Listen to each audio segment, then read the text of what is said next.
Astaghfirullah. Bismillahirrahmanirrahim. Assalamualaikum warahmatullahi wabarakatuh. Alhamdulillah wassalatu wassalamu ala rasulillah wa ala alihi wa sahbihi wa mawalah wa la hawla wa la quwata illa billahi wa ba'du.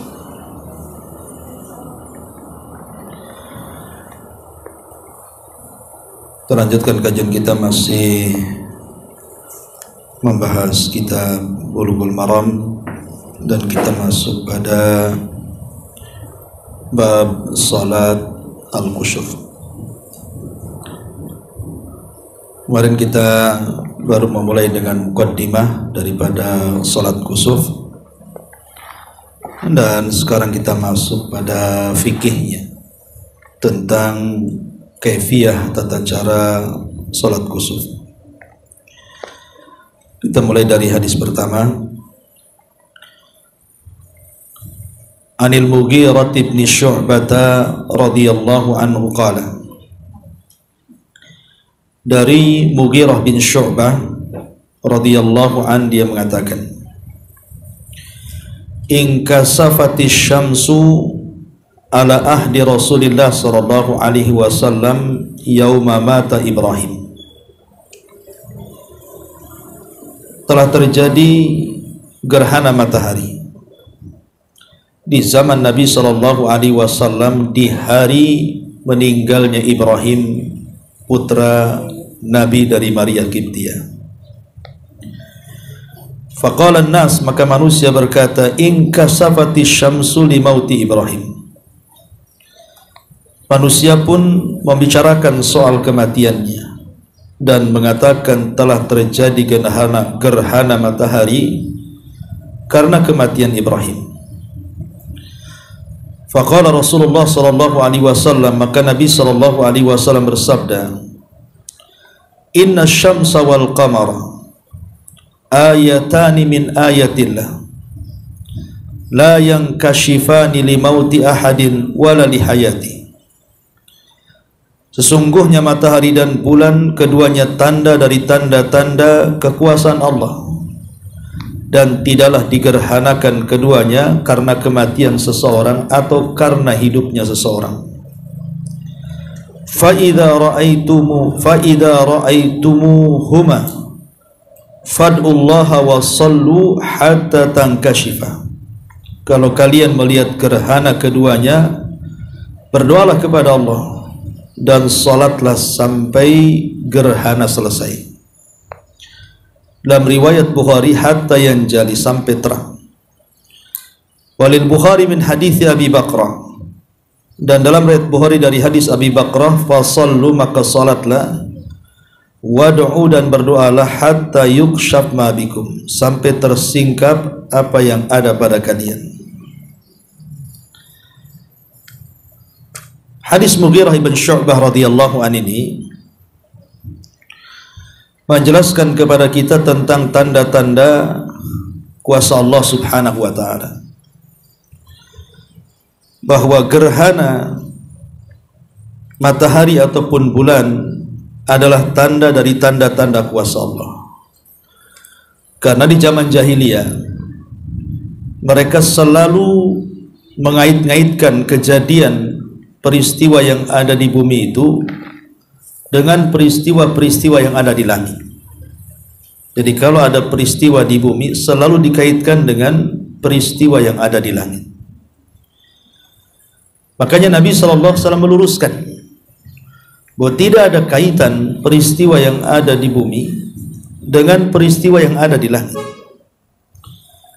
Karena orang-orang jahiliyah menganggap kalau terjadi gerhana, maka mereka mengatakan ada pengaruhnya dengan kondisi di bumi. Salah satunya lahirnya seseorang atau matinya seseorang. Lah, karena kebetulan terjadinya gerhana itu bertepatan dengan meninggalnya putra beliau, Ibrahim, putra daripada Maria Qibtiyah, dan itu putra Rasul terakhir. Ketika Nabi SAW sudah mendekati ajalnya, dikaruniakan anak namanya Ibrahim dari budaknya Maria Kiptia. Dan itu putra beliau, kesayangan beliau, karena memang putra beliau sudah meninggal sebelumnya ketika masih berada di Mekah. Pertama Qasim, yang kedua Abdullah. Kalau Qasim lahir sebelum Rasul diangkat menjadi nabi. Kalau Abdullah lahir setelah beliau diangkat jadi nabi. Dua-duanya wafat di waktu bayi. Lah ketika hijrah, kemudian Nabi SAW dapat hadiah seorang budak dari Mesir, Raja Muqawqus namanya, Maria Kiptia, dan juga Sirin. Tapi Nabi SAW mengambil Maria dan memberikan Sirin kepada Hasan ibn Thabit, penyair Nabi SAW. Kemudian Rasul menggauli budaknya, akhirnya lahirlah Ibrahim, putra daripada Maria Kiptia ini. Tapi di usia setahun 8 bulan Allah Subhanahu wa ta'ala takdirkan Ibrahim ini meninggal.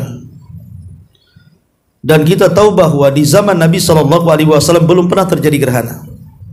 Jadi gerhana di zaman Nabi itu cuma satu kali, gerhana matahari. Kemudian gerhana matahari ini bukan gerhana separuh, tapi total, sehingga kemudian menakutkan para sahabat yang ada di kota Madinah, termasuk Nabi SAW. Sehingga peristiwa itu dikait-kaitan akhirnya. Jangan-jangan kematian Ibrahim ini ada kaitan dengan gerhana matahari total,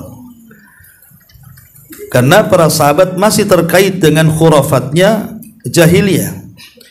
Maka Nabi SAW menjelaskan bukan, bahwa gerhana itu bukan karena kematian Ibrahim atau bukan karena lahirnya siapapun, tapi gerhana matahari itu satu tanda dari tanda-tanda kuasa Allah. Dalam riwayat yukhawwifu bihi ma ibadah, dalam rangka menakut-nakuti hamba-hambanya. Makanya Allah Subhanahu wa ta'ala menjelaskan bahwa di antara tanda-tanda kuasa Allah itu wa min ayatihi lailu wan nahar, dan dari tanda-tanda kuasa Allah itu ada siang ada malam. Wasyamsa wal qamar, juga ada matahari dan bulan. La tasjudu lisyamsi wala lil qamari, janganlah kalian sujud kepada bulan dan matahari. Wasjudu lillahi alladzi khalaqahunna in kuntum iyyahu ta'budun, tapi sujudlah kepada yang menciptakan keduanya kalau betul-betul kalian beribadah kepada Allah Subhanahu wa ta'ala. Maka gerhana matahari atau bulan itu tanda-tanda kuasa Allah saja. Untuk lebih lagi kita mentauhidkan Allah Azza wa Jalla, bahwa di sana ada zat pencipta kaun, pencipta alam semesta, dialah Allah Subhanahu wa ta'ala. Karena tanda-tanda itu kan ada dua. Ada tanda-tanda yang disebut dengan al-kauni, ada tanda-tanda yang disebut dengan syar'i. Lah tanda-tanda kauni itu artinya peristiwa-peristiwa yang ada di alam semesta untuk menunjukkan adanya Allah Subhanahu wa ta'ala, seperti adanya gempa, adanya tsunami, adanya gunung meletus, adanya banjir, atau peristiwa-peristiwa besar lainnya. Termasuk juga adanya gerhana untuk menunjukkan bahwa di sana ada Tuhan yang menciptakan segalanya. Adapun ayat syar'i itulah Al-Quran yang kita baca, kemudian hadis-hadis Nabi SAW yang sahih. Nah, dua-duanya adalah tanda-tanda kuasa Allah Subhanahu wa ta'ala. Makanya di sini Nabi SAW dengan tegas mengatakan, inna syamsa wal qamara ayatani min ayatillah, sesungguhnya matahari dan bulan keduanya tanda dari tanda-tanda kuasa Allah. La yang kashifani, tidaklah keduanya digerhanakan. Limauti ahadin wala lihayati, karena kematian seseorang ataupun karena hidupnya seseorang. Rasul langsung membantah keyakinan khurafatnya orang-orang jahiliyah, bahwa bintang-bintang yang ada di langit itu memiliki pengaruh dengan peristiwa yang ada di bumi. Tidak ada pengaruh sama sekali. Semua peristiwa itu adalah qudratullah, kuasa Allah Subhanahu wa ta'ala. Kemudian Nabi SAW mengatakan, fad'ullaha wa sallu hatta tankashifa, Oleh karena itulah maka berdoalah kepada Allah dan sholatlah sampai betul-betul gerhana itu hilang dan menjadi terang. Dari hadis ini ada dua syariat yang disyariatkan oleh Nabi SAW tatkala terjadi gerhana. Dan dalam bahasa Arab ada yang membedakan antara matahari dan bulan. Kalau gerhana matahari maka menggunakan kaf, kusuf, salat kusuf.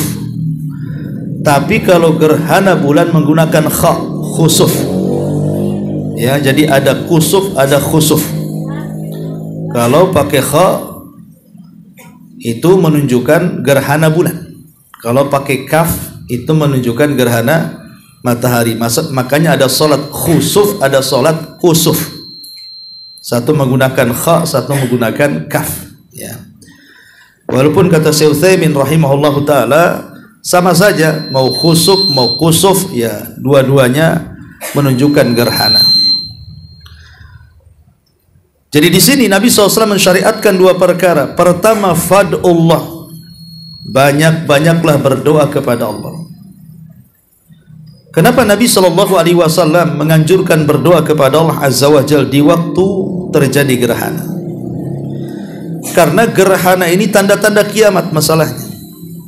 Gerhana ini tanda dari tanda-tanda kiamat. Untuk sampai kepada tanda-tanda kiamat besar. Kemudian yang kedua, salat. Jadi selain berdoa, kemudian Nabi SAW mensyariatkan salat. Karena salat inilah yang kemudian menenangkan kita. Nabi SAW itu kalau ada masalah besar, maka Nabi SAW langsung salat. Lah karena Nabi SAW ketika itu mengalami ketakutan yang hebat, disangka akan terjadi kiamat, maka Nabi SAW mengajak para sahabat untuk salat. Begitulah kebiasaan Rasul. Karena Nabi SAW idza hazabahu amrun fazia ila shalah. Rasul itu kalau ada masalah besar, maka Nabi SAW langsung melakukan salat. Maka di sini Nabi SAW juga melaksanakan salat sampai betul-betul gerhananya hilang. Kemudian di sini ada kalimat fa idza ra'aitumuhuma, apabila kalian melihat. Berarti salat gerhana itu kalau melihat. Berarti kalau tidak melihat tidak disyariatkan salat gerhana. Pamannya gerhana kan sering ada pengumuman tuh, akan terjadi gerhana tanggal sekian bulan sekian kan itu. Yang terdampak daerah ini, daerah ini, daerah ini kan biasa seperti itu. Kalau memang di situ tertulis oh Batam salah satu yang terdampak, berarti Batam akan melihat terjadi gerhana kan.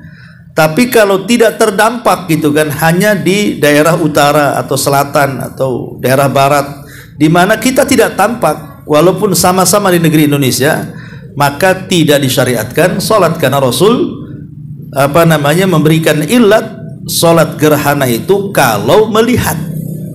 Berarti kalau tidak melihat tidak disyariatkan salat, gitu maksudnya.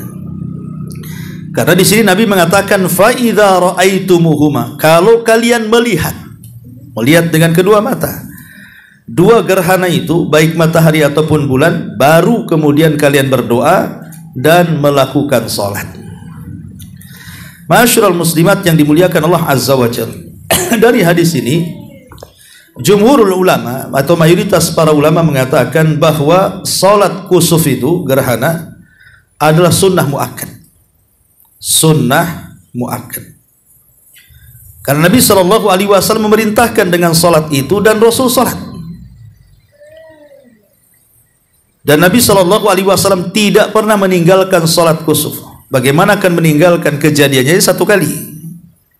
Di zaman Nabi itu kan cuma satu kali saja terjadi salat gerhana itu, yaitu gerhana total, gerhana matahari. Adapun waktunya, maka salat kusuf itu dimulai dari yabda waktuha bi husulil kusuf. Jadi permulaan gerhana sudah disyariatkan salat. Wa yantahi waktuha bin jila'i syamsi. awil qamari. Dan akhir waktu kusuf itu ya kalau sudah berhenti gerhananya, sudah terang gitu ya, maka berhentilah gerhananya. Apa namanya, salatnya dengan berhenti gerhana. Ini diantara apa namanya faedah daripada hadis yang pertama. Kita baca hadis selanjutnya.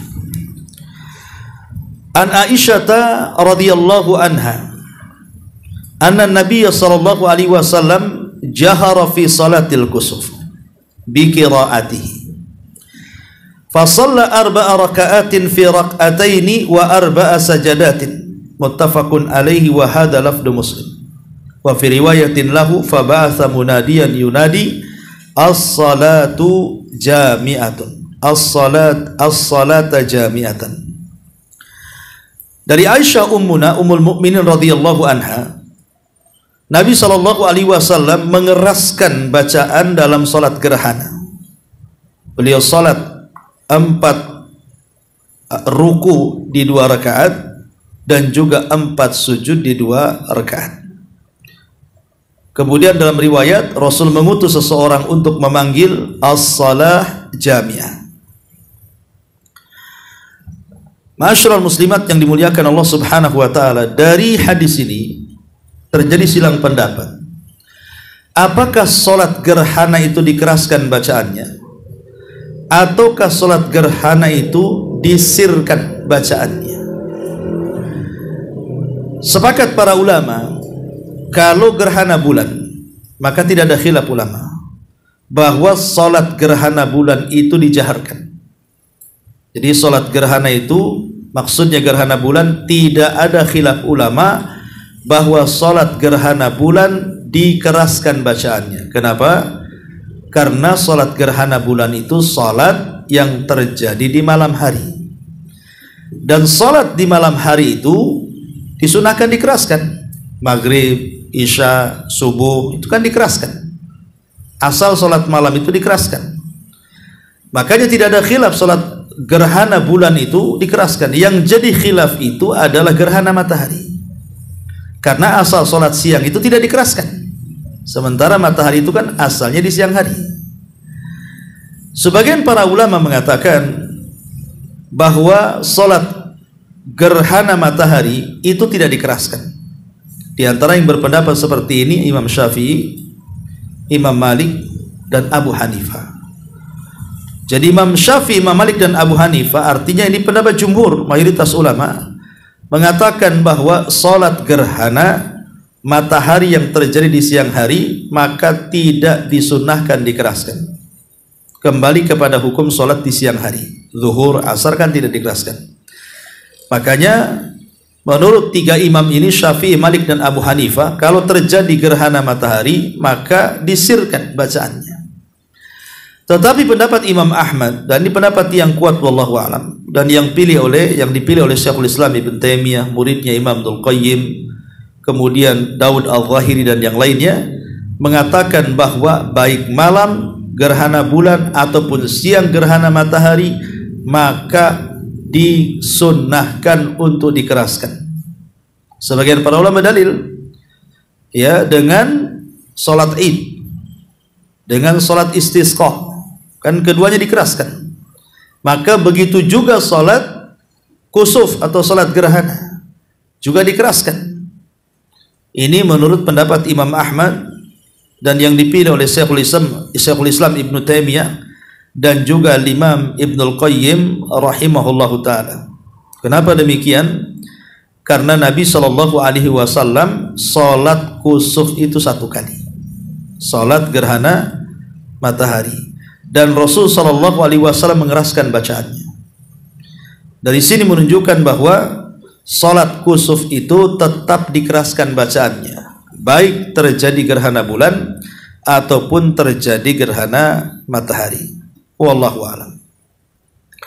Ma'asyiral muslimat yang dimuliakan Allah Azza wa Jalla. Kemudian juga di sini ada kalimat bahwa Nabi mengutus seorang penyeru untuk menyerukan as-salat al-jami'ah. Berarti disunahkan apabila terjadi gerhana baik matahari atau bulan maka seseorang langsung mengambil mic kemudian memanggil manusia dengan kata-kata as-salah jami'ah, bukan azan.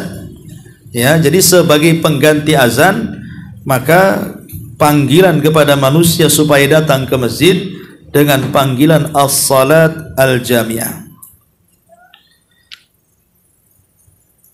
Al-Imam Ibnu Qudamah menyebutkan di sini, wa yusannu an yunadalah, disunnahkan untuk memanggil pada salat gerhana itu as-salatu jami'atun,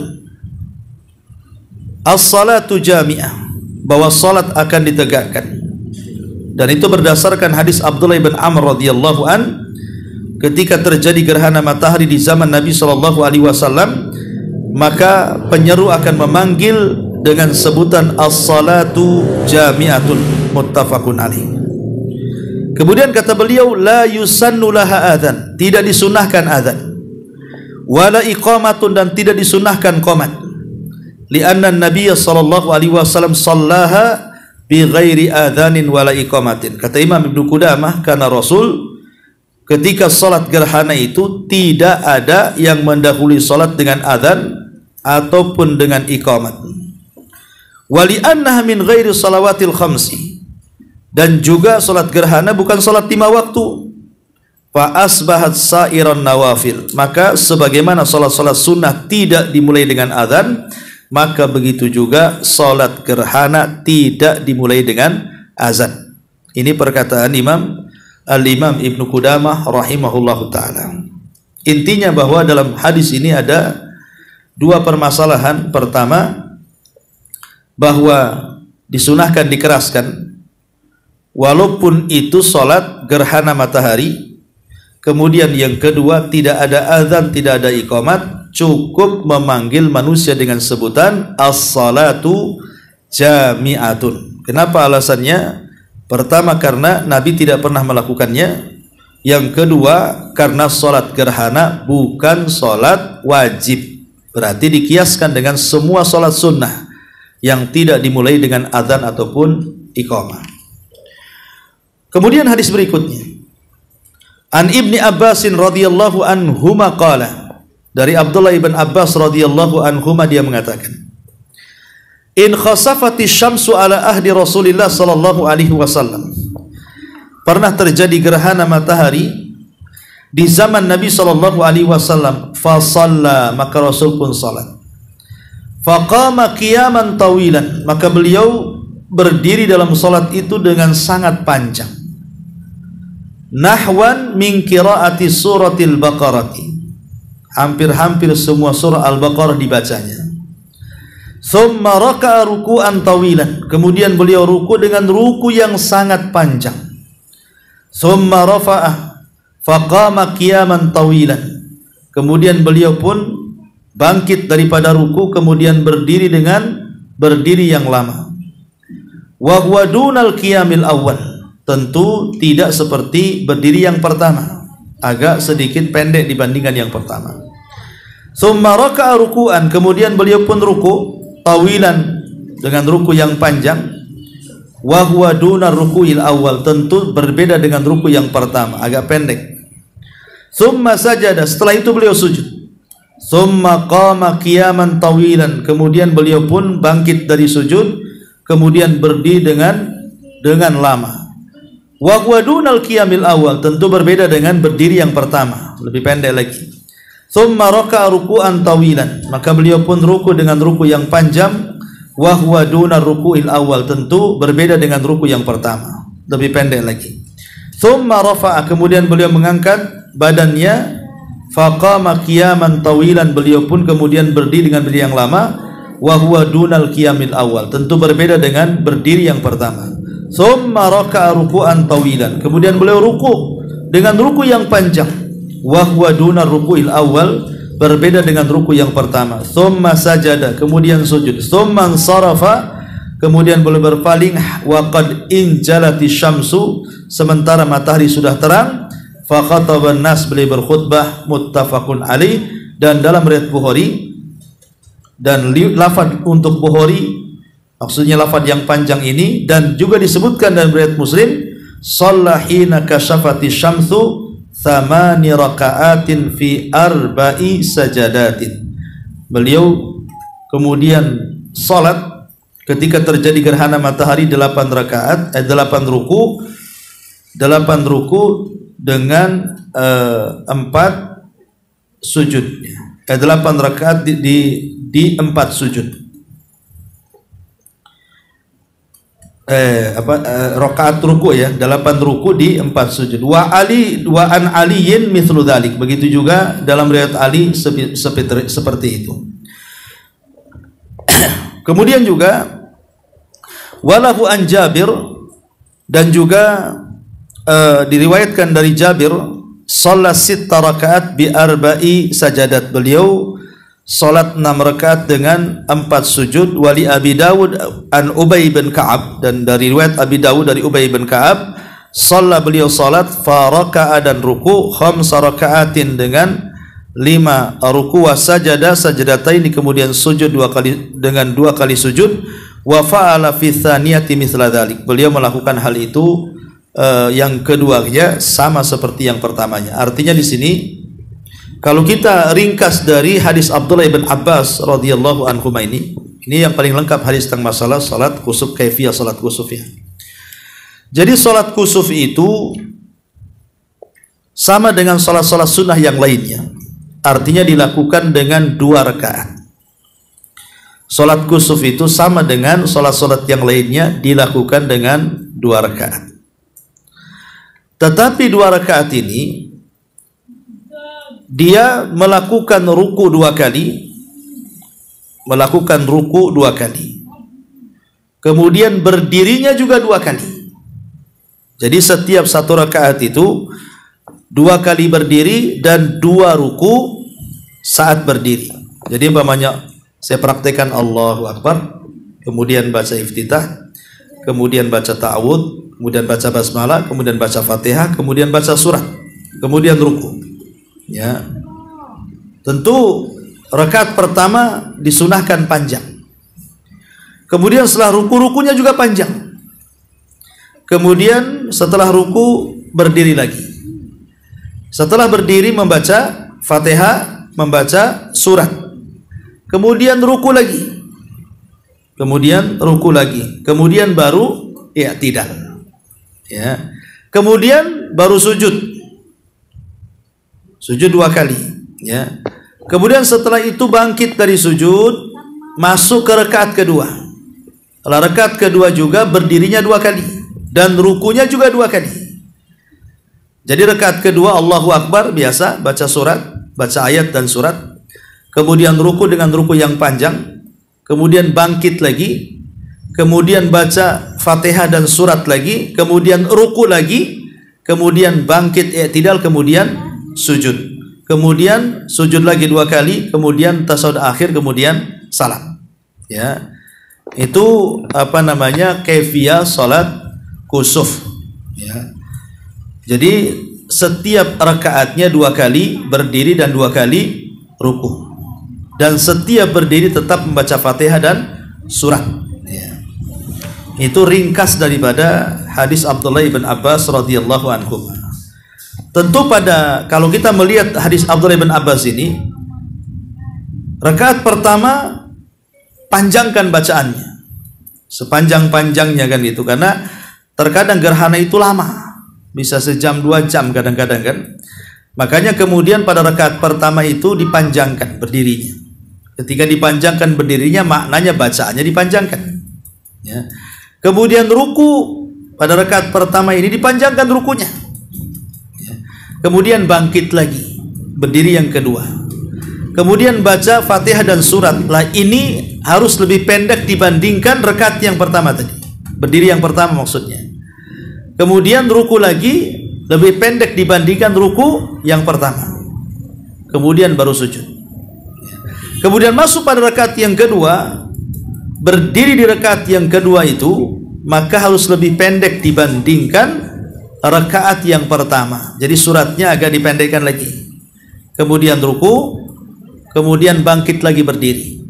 Lah berdiri yang terakhir sudah 4 kali berdiri ini harus lebih pendek lagi daripada berdiri yang pertama, dan rukunya juga lebih pendek lagi, baru kemudian sujud, kemudian tasyahud, kemudian salam. Itu ringkas daripada hadis Abdullah ibn Abbas radhiyallahu anhu. Wallahu a'lam. Ma'asyiral muslimat yang dimuliakan Allah azza wa jalla, terjadi silang pendapat di antara ulama berapa kali sebenarnya ruku dalam salat kusuf itu. Yang pertama, ada yang mengatakan ruku'ani fi kulli raka'atin, 2 ruku pada setiap rakaat.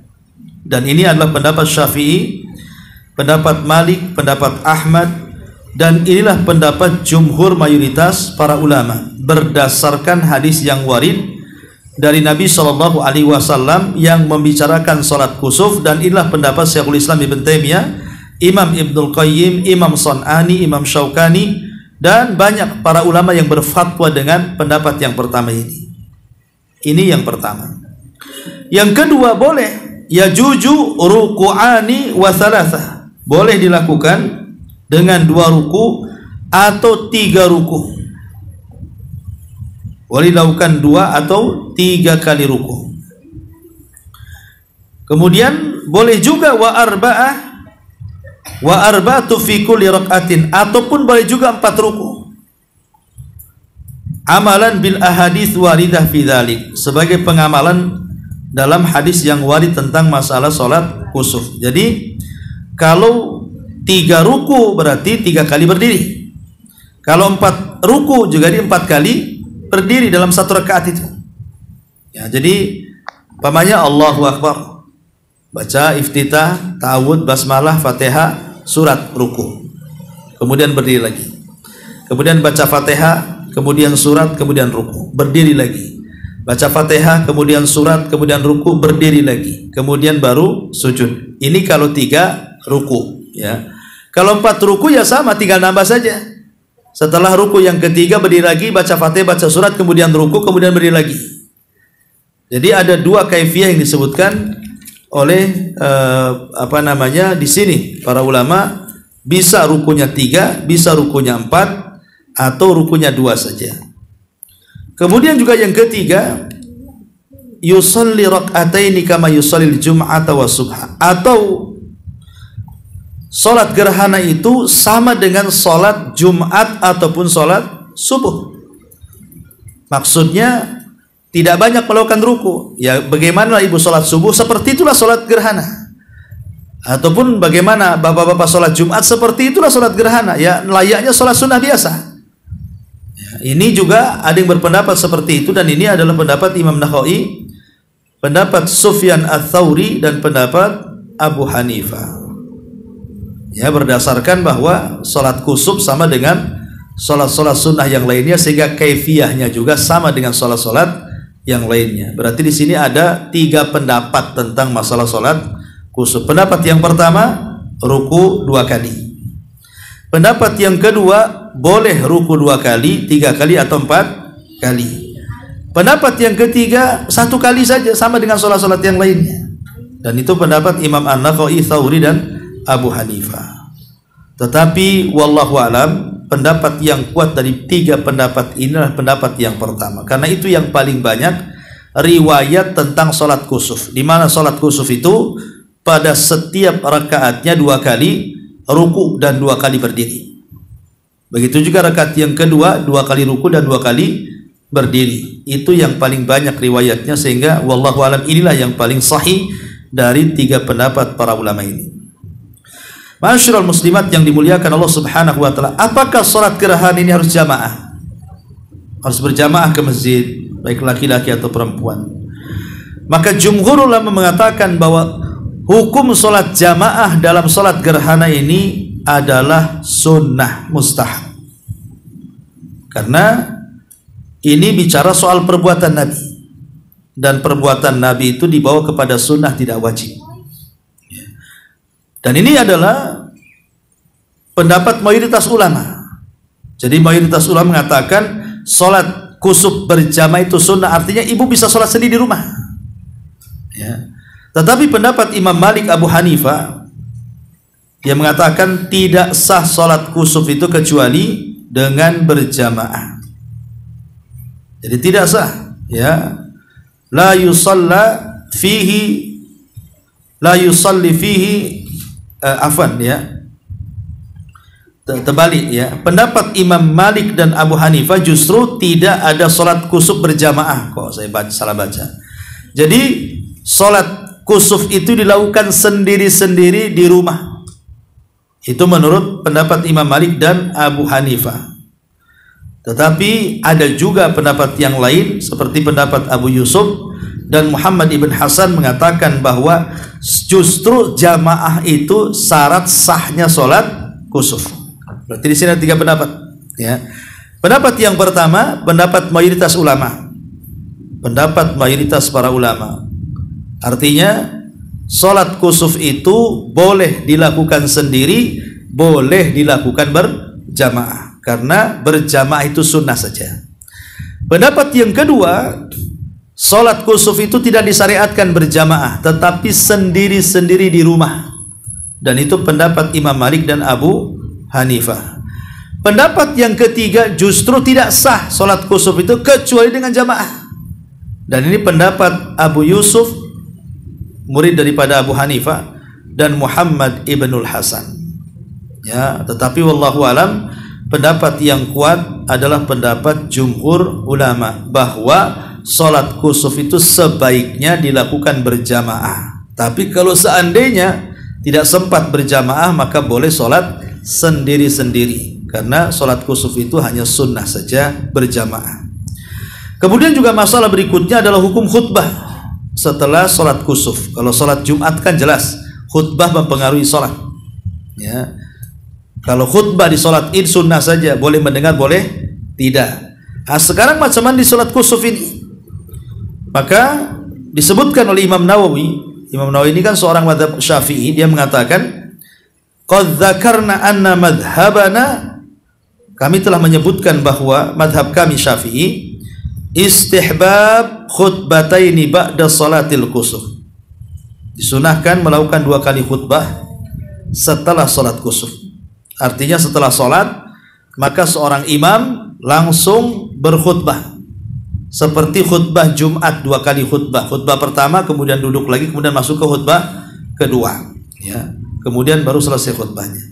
Ini dalam mazhab Syafi'i seperti itu. Dan itu juga perkataan jumhur salaf ya.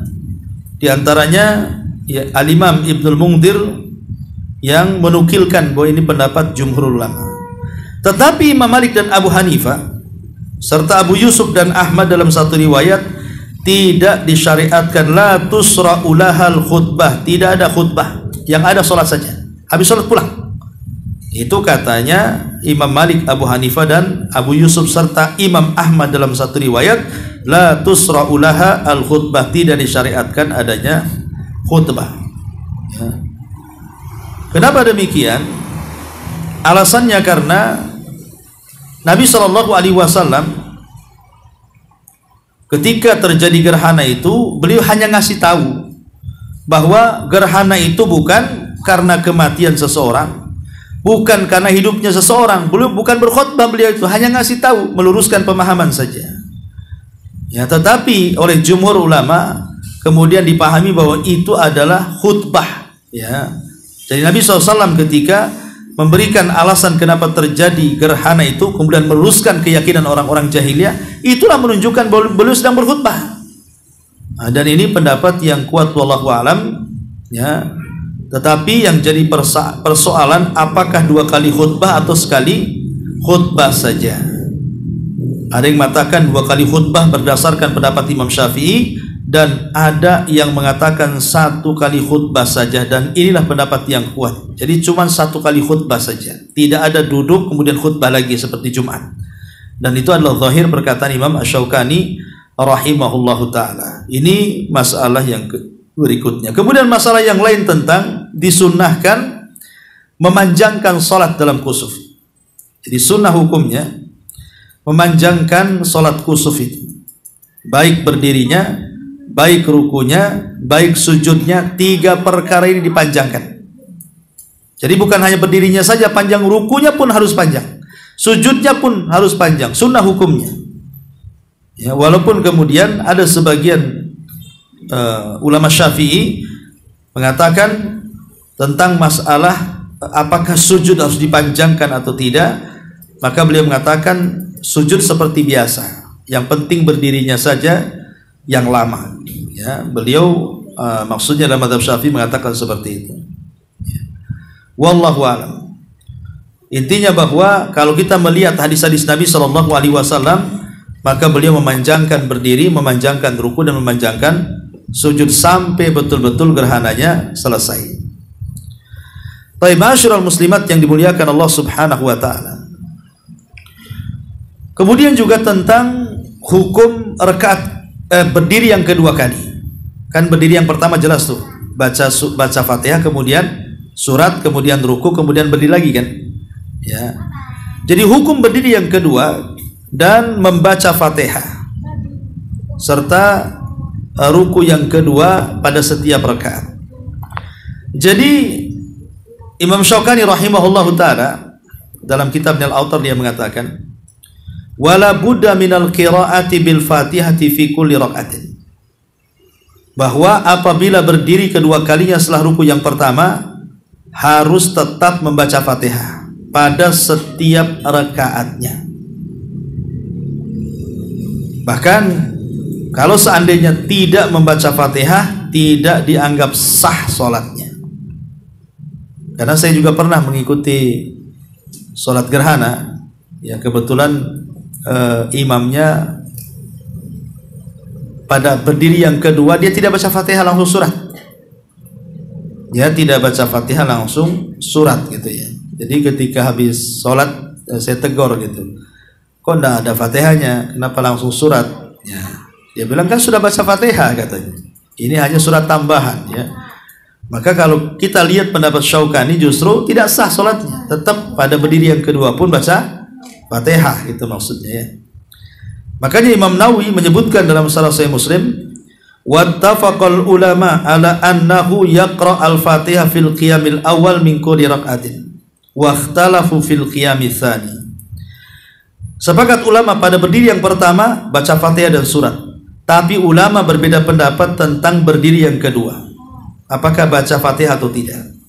Fa madhhabuna, adapun mazhab kami kata Imam Nawawi, maksudnya mazhab Syafi'i, wa madhhabu Malik, begitu juga mazhab Malik, wa jumhuru ashabihi, dan mayoritas pendapat yang menyokong pendapat Malik, annaha la tasihus shalah illa bi qiraatiha fiha, tidak sah salatnya kalau tidak baca Fatihah. Kemudian juga dikatakan Muhammad ibn Maslamah dari ulama Malikiyah, la yaqra al-Fatihah fil qiyamits tsani. Tapi sebaliknya ada pendapat lain dari Muhammad ibn Maslamah, seorang ulama Malikiyah, justru tak usah baca Fatihah. Tidak ada baca Fatihah pada berdiri yang kedua. Tetapi wallahu alam, pendapat yang kuat adalah pendapat yang pertama. Kenapa demikian? Karena Nabi SAW memerintahkan untuk sholat, dan Rasul pun menjelaskan kaifiyahnya dengan perbuatannya, dan Rasul mengatakan sallu kama ra'aitumuni usolli, sholatlah kalian sebagaimana kalian aku sholat, di mana Rasul setiap berdiri tidak lepas daripada Fatihah. Sehingga yang betul adalah jangan meninggalkan Fatihah pada setiap berdiri dalam sholat. Ya, tetap berdiri pertama Fatihah surat, berdiri kedua juga Fatihah dan surat. Seperti itu cara melaksanakan sholat gerhana. Wallahu a'lam. Ya. Taib. Kemudian masalah berikutnya, bagaimana kalau seandainya seseorang itu masbuk, kemudian imam, dia mendapatkan imam, dia tidak mendapatkan ruku yang pertama, artinya dia langsung masuk pada berdiri yang kedua. Ini seorang makmum ini. Maka pendapat Imam Syafi'i, dan ini salah satu juga pendapat Hanabilah, annahu la yakun mudrikan li rak'atil ula, bal idza sallama al-imam qama fazada rak'atan kamilatan bikiya maini wa ruku'aini. Jadi kalau umpamanya ibu masuk nih salat gerhana nih, sedang jamaah, lah imam ini ketika rakaat pertama pada berdiri yang pertama dan ruku yang pertama ibu nggak dapat, hanya dapat berdiri yang kedua saja. Apakah dianggap dapat 1 rakaat? Itulah maksudnya ya. Maka pendapat Imam Syafi'i dan pendapat Hanabilah tidak dianggap 1 rakaat. Berarti ibu harus menambah 1 rakaat dengan 2 kali berdiri dan 2 kali ruku. Ini pendapat yang pertama. Pendapat yang kedua, pendapat jamaah dari kalangan Hanabilah, bahwa dia tetap mendapatkan 1 rakaat walaupun dia mendapatkan berdiri yang kedua dalam rakaat pertama. Tapi pendapat yang kuat wallahu alam adalah pendapat yang pertama, dia tidak mendapatkan 1 rakaat, harus nambah. Ya, dan ini pendapat yang difatwakan oleh Syekh bin Baz, Syekh Ibnu Utsaimin rahimahumallahu al-jami. Jadi ibu harus menambah 1 rakaat dengan 2 berdiri dan 2 ruku. Ini kalau posisinya ibu masmu. Ya. Masyaallah muslimat yang dimuliakan Allah Azza wa Jalla. Bagaimana salat kusuf itu kalau terjadi di waktu larangan salat?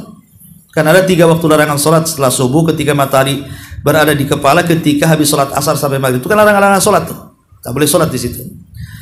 Nah, dalam mazhab Hanafi dan juga Maliki serta Ahmad dalam satu riwayat tidak boleh salat gerhana di waktu-waktu larangan. Tetapi mazhab Syafi'i dan Ahmad dalam satu riwayat, dan ini juga yang dipilih oleh Syekhul Islam Ibnu Taimiyah, maka dibolehkan salat gerhana di waktu-waktu larangan. Kenapa? Karena salat gerhana salah satu salat yang dzatul asbab, ada penyebabnya. Dan penyebabnya adanya gerhana. Makanya tidak ada larangan salat gerhana di waktu-waktu yang dilarang. Ya, ini apa namanya di antara masalah-masalah seputar salat gerhana. Wallahu alam, kira sampai sini dulu. Inilah tata cara gerhana menurut beberapa riwayat dari hadis Nabi sallallahu alaihi wasallam. Taib sampai di sini. Kita buka tanya jawab, silakan.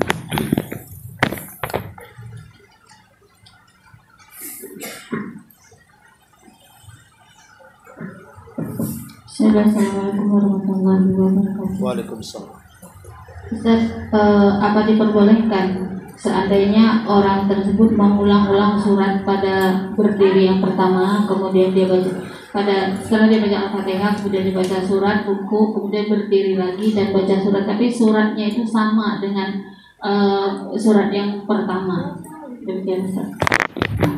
Ya, alhamdulillah. Kalau dia tidak punya hafalan, maka tidak mengapa. Kalau dia tidak punya hafalan, kalau dia punya hafalan yang lainnya, ya sebaiknya pakai surat-surat yang lainnya. Atau umpamanya dia tidak punya hafalan kecuali juz amma, ya sudah, biar lama sholatnya ya baca aja gitu ya. Umpamanya dia hafal qul a'udzu birabbin nas, kok gerhana belum selesai, tambah lagi suratnya qul a'udzu birabbil falaq.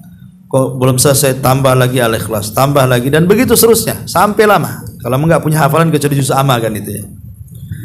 Tapi kalau dia punya hafalan, maka sebaiknya ganti-ganti suratnya. Yang jelas bahwa berdiri yang pertama lebih pendek dibandingkan surat yang dibaca di berdiri yang pertama. Itu sunahnya seperti itu. Karena saya itu kadang-kadang melihat imam aneh gitu, rakaat pertama di sholat wajib gitu ya, pemain sholat maghrib atau sholat isya, itu rakaat pertama pendek, namanya juz amma. Rakaat kedua pula surah Al-Baqarah dia baca. Kan? Itu terbalik ya. Justru yang panjang itu di rakaat yang pertama, rakaat yang kedua itu agak pendek daripada rakaat yang pertama. Memang begitu cara sholat. Itu sunahnya seperti itu. Jadi kalau memang tidak ada hafalan yang ia hafal, tidak ada masalah mengulang-ulang surat. Tapi kalau ada hafalan, sebaiknya jangan mengulang surat, tapi apa namanya, bacalah surat-surat yang lain, itu lebih afdal. Wallahu a'lam. Assalamualaikum Ustaz. Iya.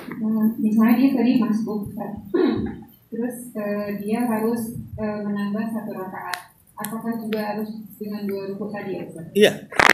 Kalau menambah 1 rakaat, ya termasuk 2 berdiri dan 2 ruku, itu dianggap 1 rakaat.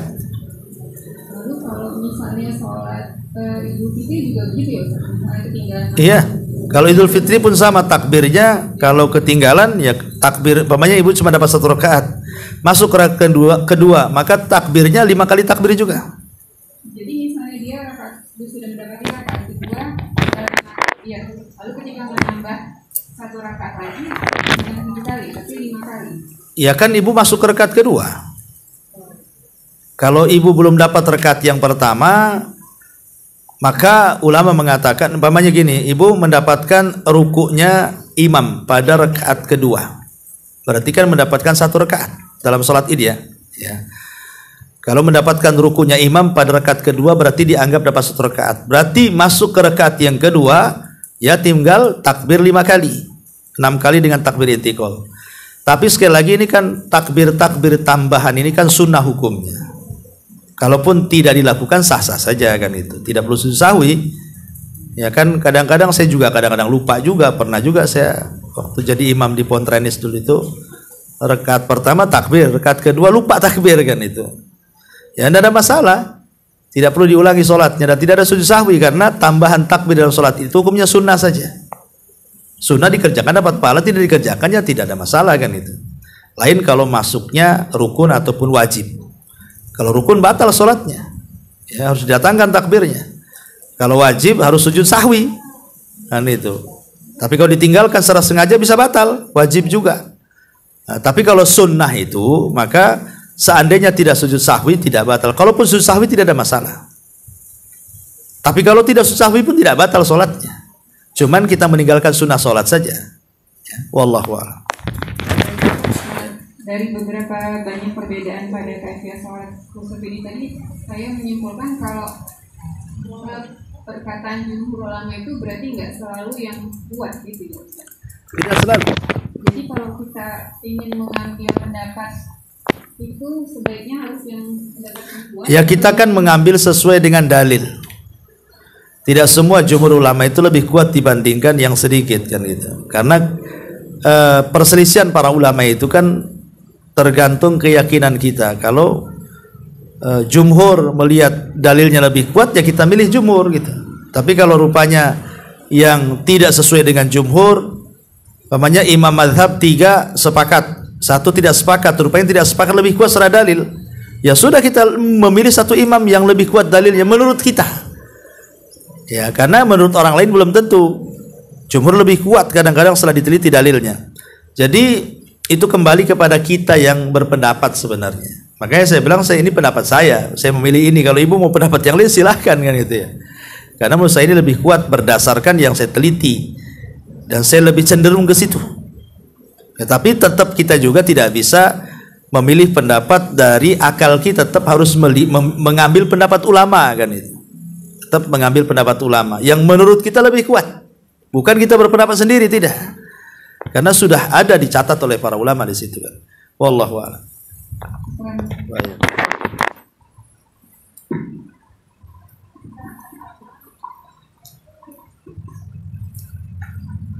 Ustaz lanjut dengan pertanyaan. Oke. Oh iya ini ada hadiah. Baik, pertanyaan yang pertama. Tadi di awal saya sudah menjelaskan di antara alasan orang-orang jahiliyah bahwa salat kusuf itu adalah pengaruh langit kepada bumi, pengaruh bintang-bintang terhadap bumi. Maka Nabi SAW membantah bahwa itu bukan pengaruh bintang-bintang terhadap bumi. Ya.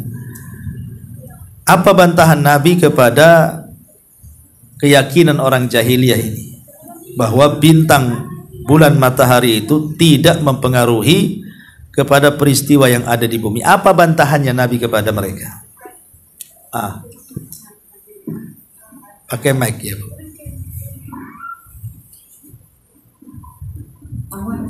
Bantahan beliau bahwa gerhana matahari itu merupakan kebesaran Allah. Allah menunjukkan kebesaran Allah dan merupakan salah satu tanda-tanda kiamat. Masya Allah, ahsanti. Fadhali. Pertanyaan yang kedua. Tadi dijelaskan bahwa salat kusuf itu tidak ada adzan dan qomat. Tetapi ada pengganti adzan dan qomat.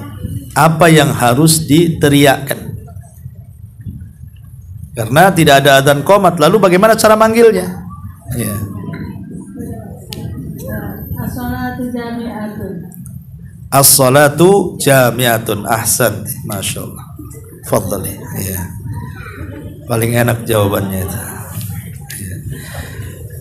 Taib. Coba gambarkan sholat kusuf. Gambarkan sholat kusuf yang tadi sudah saya jelaskan dari hadis Abdullah ibn Abbas radhiyallahu anhuma. Seperti apa gambaran sholat kusuf secara global?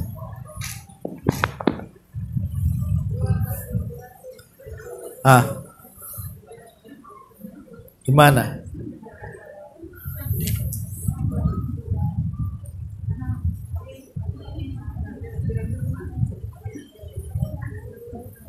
Salat 2 rakaat. Oke. Rukunya 2 kali, berdirinya 2 kali. Berdiri dulu mungkin ya sebelum ruku ya. Iya. Salat 2 rakaat, setiap rakaat 2 kali. 2 kali ruku. 2 kali berdiri dulu mungkin ya. Berdiri dulu baru ruku ya. Oke. 2 kali berdiri, 2 kali ruku. Kemudian sujud 2 kali. Kemudian berdiri lagi ke rakaat kedua.